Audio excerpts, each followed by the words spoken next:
away. Die jongeman heeft vrijdag bij mij gekomen en heeft mij gezegd om Charlton even graag terug spelen te gaan. Hoeveel moeder oor die feit dat moeder zijn kleinkind terug op die school wil wees? En ik dank ze aan jou. En ze dank ze omdat hij gebelag is. Maar mijn kinderen dank voor jou omdat dan toen ik ga en ik het vlak gaan heel daar bij onze talen gebeurd. Misschien omdat ik nog niet van gisteren is niet, ik is van louter, maar ik ken die mensen niet. Ik wil niet belang te stellen om mij te helpen, maar ik is dankbaar omdat jullie aan me getreden.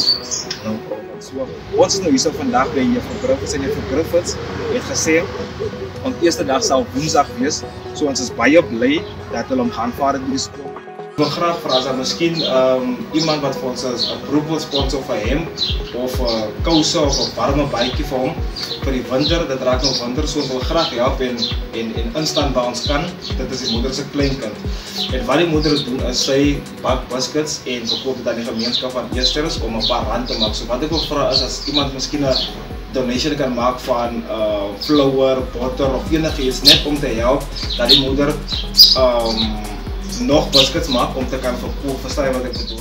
So ons is baie blij dat we hem gaan varen door die school, maar nou is er andere dingetjes wat in plek moet gevallen worden, bijvoorbeeld social development en allerlei andere dingetjes. Volg ons alsjeblieft op die gen en kijk hoe ons die probleem insorteert. Charlton van die taal speak.